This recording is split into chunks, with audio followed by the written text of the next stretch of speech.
you and good morning. Good morning. There we go. Good morning, Essence Fest. It is so good to be with you. As a mayor, I'm particularly pleased that we're gathering at a center named after a trailblazing mayor, Ernest Morial, the father of another great mayor, Mark Morial, in a city that also brought us Mayor Landrieu, who was the ringleader of the U.S. mayors for a time and is now led by the very first black woman mayor of New Orleans, LaToya Cantrell. It is a season for mayors, and you've produced some amazing ones.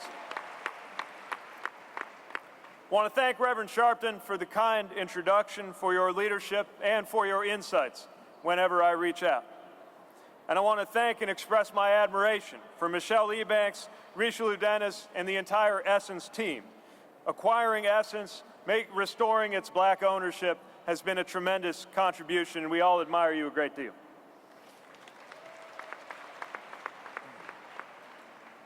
My name is Pete Buttigieg. People back home have trouble saying my last name too, so they just call me Mayor Pete. You can call me whatever you like.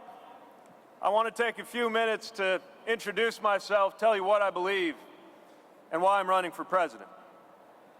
I also want to let you know that I stand here aware that black women are not just the backbone of the Democratic Party, but the bone and sinew that is making our democracy whole. We have seen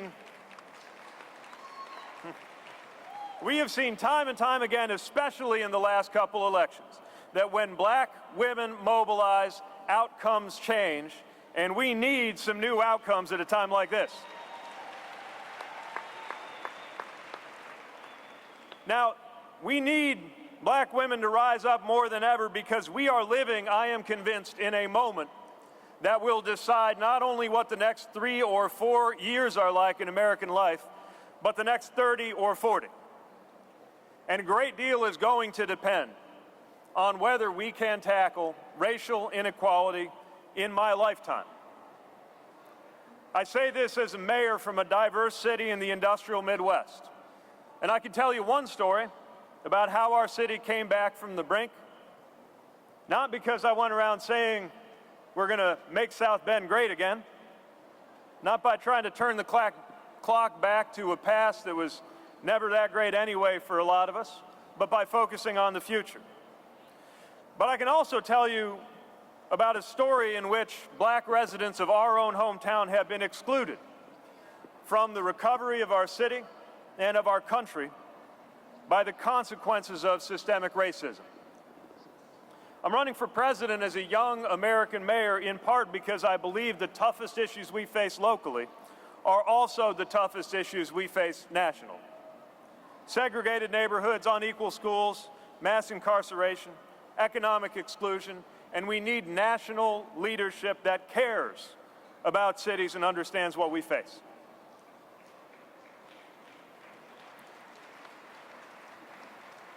We have seen the consequences of systemic racism that must be defeated in my lifetime in order for America to succeed.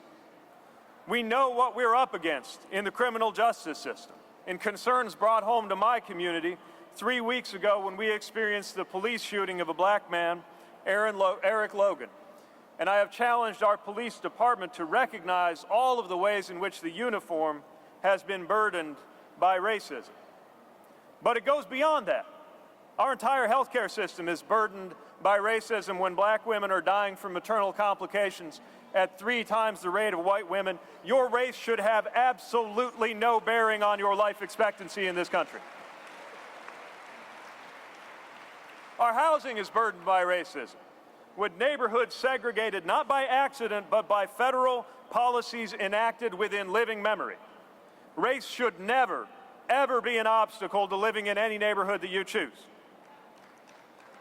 Our education system is burdened by racism, not just a distant history leading up to Brown versus Board, but a reality that even today, so many years after Ruby Bridges bravely walked through jeering crowds a few miles from here, even now, we face tremendous segregation and outcomes divided by race. And on all these issues, black women have been at the tip of the spear, experiencing the consequences to our nation's shortcomings, but also putting forward solutions to deal with them. There's been too much talk about black problems in this country and not nearly enough about black solutions, of which women are at the forefront. It's why, as president, I will not only be addressing and listening to black women, but appointing them, as we have done in South Bend, and we see the consequences of that, positive ones. When we brought in the first African-American female corporation counsel to run our Department of Law, she went on to become our county's first African-American female magistrate judge. And she built a diverse law department that made it easy to find a successor, also black, who is now going on to be our county in Indiana, our county's first head of the Bar Association, who is a black woman. Empowerment leads to greater empowerment. So the policies that got us here were intentional, and so we're going to have to be intentional in reversing them. It's why I believe we need to invest in the future of black America with a Douglas plan that is as ambitious as the Marshall Plan that rebuilt Europe after World War II. If America could invest in other countries, we're going to have to invest in our own, in our time, and it starts now. Now, I want to talk very briefly about the values that animate our campaign and that must be experienced for all of us, because I am tired of values like freedom being talked about like they are the property of the Republican Party. Republicans talk a lot about freedom, but I believe you are not free if you do not have access to health care. Health care is freedom too. And by the way, you're not free if your reproductive health care decisions are being dictated by male politicians. And it's twice as important for men to be speaking up about that. You're not free if you're trapped in a broken justice system, which is why I insist that we can and must achieve a 50% reduction in incarceration without an increase in crime in our time. And knowing that black women are too often left to hold their families together and facing incarceration on the rise for them, we know that this is a matter not only of racial justice, but of gender justice as well. We also know that freedom comes by way of access to education, which is why one of the first things I'm going to do is appoint a Secretary of Education who actually believes in public education in this country. We've got so much work to do, expanding educational opportunity. That's why we're going to make public college tuition free for low-income students. That's why we're going to increase investments in HBCUs so that we can support the next Katherine Johnson in STEM and other fields. While we're on the subject of education, let's acknowledge some good news that just came about, thanks to the activism of people like Adjoa Asamoah and Senator Holly Mitchell, who led the efforts to pass the Crown Act in California that says you can't be discriminated against because of your hairstyle. This is about freedom, too. You're not free if you can be kicked out of school or lose your job because somebody says your hair is a distraction. Hair discrimination is racial discrimination, and we ought to recognize that at the national level, too. And let's talk about economic empowerment.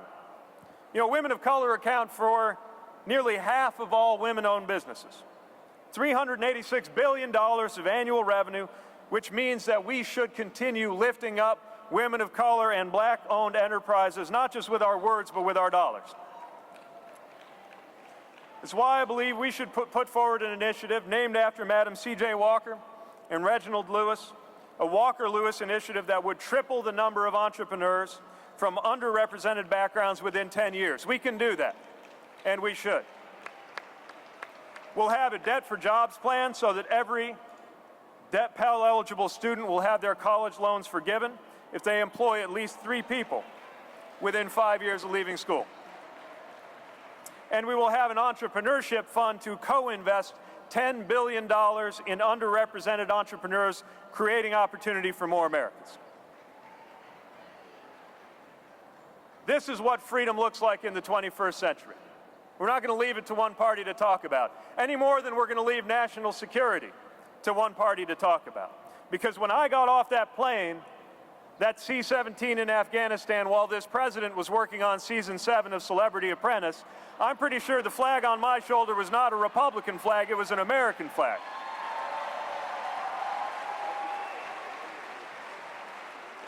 So we're not going to give up on national security as an issue, especially knowing that in our time, national security isn't the sort of thing you can deal with by putting up a wall.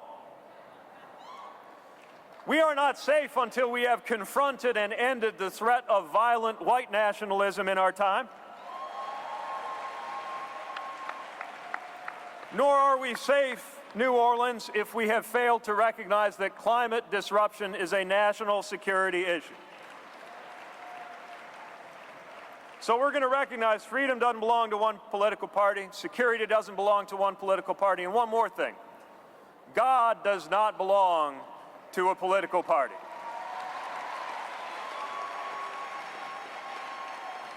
Least of all one that sows division in our land and pits people against one another and holds those most in need down.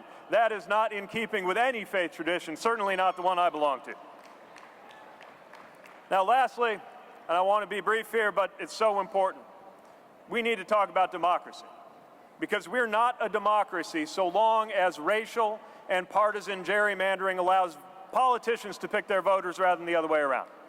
We got to change that. We got to change disfranchisement. And in the world's greatest democracy, I propose that we begin choosing our president by just counting up everybody's vote, and I mean everybody's vote, and giving it to the person who got the most. I know this is a challenging and bleak moment, but running for office is an act of hope.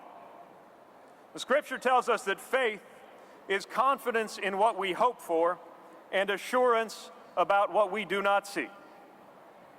We do not see justice and equality in our time, but we have assurance that we can bring it about if we make common cause politically, if we change the channel from that horror show that's going on in Washington. And yes, if black women are empowered to bring the essence of your experience to the highest levels of American politics. That is how we bring about American greatness, true American greatness, found in the everyday, not in a tank rolling down the streets of Washington to make the president feel like a bigger man, but the greatness that is in the soul of a woman on the west side of South Bend who oversees her neighborhood in a way that every teenager and every mayor learns to respect. That's how we get American greatness. We build that up. We see greatness in the activists in our community who challenge their mayor, bluntly sometimes, to make sure we live up to a knowledge that every facet of life in our city is different right now for different people, and commit to do something about it. We have assurance about what we do not yet see if we do the work. That's why I'm running. That's why I'm here. That's why I'm looking forward to our conversation. Thank you for the opportunity to be with you today.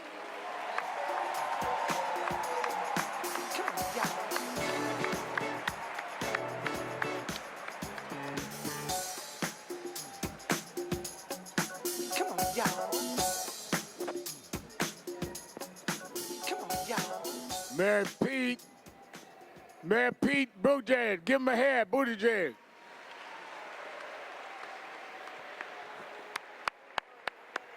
You gave us a little scripture there. You preached a little bit. Let me ask you a couple of questions before we go to our panel. There had been in the Democratic race for the last couple of weeks the controversy with Joe Biden, the former vice president, about his statements about working with segregationists and racists. And many of us were offended, but the language and the reference. And yesterday he apologized, something that many of us said in the beginning. We've all erred in our public life. How did you react and respond to his apology? Well, I think it was a step forward. You know, when you're responsible for something, you got to own it. It's a quality that I think we should expect in our presidents. Obviously, we don't have it in this president. But as we've faced our own challenges with racial equity in our city, a number of areas where I'm proud of what we've done, a number of areas where we have fallen short, got to own up to that. And it's important to accept responsibility for what needs to change. And I hope now the conversation can be a forward-looking one about racial equity in our time, because every candidate, and frankly, especially white candidates, need to find their voices on this issue. Now, you had said to me privately when you called after the police killing of Mr. Logan, and you said publicly at the debate that there were areas you fell short, that you didn't get things done with diversity in the police department in South Bend, and things like the camera not being on, how that has to be dealt with more the body camera of police. What have you learned in the process that, as you have said, taken responsibility, now what? What is the next step to show that once you've come to terms with your responsibility, where we go forward? So the biggest thing we're finding is how important it is to empower community members to have a voice in the way policing happens in our city. And I think that's going to be important for law enforcement to be able to do their job, as well as for communities of color to feel safe and to feel that they are enjoying equal protection. So part of what we're doing is we're making sure that we have a full review of everything from use of force policies with a lot of transparency to the way these body cameras work and whether there might be a change in that. Things like recruiting. We have undertaken efforts year after year to recruit more diverse applicants to the department, but we don't have the results to show for it. We got to own that. We got to face it. It's not just a South Bend problem, but I'm responsible for South Bend getting it right. The other thing we've learned is that there is a nation full of people wrestling with these issues, cities, mayors, activists, leaders, and we are opening up our data, opening up our policies for national experts to weigh in and say, you know, when I look, for example, at your use of force policy, some cities have the policy written differently, and they have less police shootings. We've been working on this for years, but we've got to take it to a new level. And my hope is that even if it's happening the hard way, that this will elevate the conversation about something that people in every part of the country are feeling. Because that future that I'm trying to create, that year 2055 I like talking about, when I'd get to the current age of the current president, and we'll be looking back in these years, asking what this generation did to fix things. I want by then for us to be able to say without hesitation that the experience of a black or a white driver, for example, when they encounter a police officer is exactly the same, and that what they feel is not a sensation of fear, but one of safety. And we got our work cut out for us to make that happen.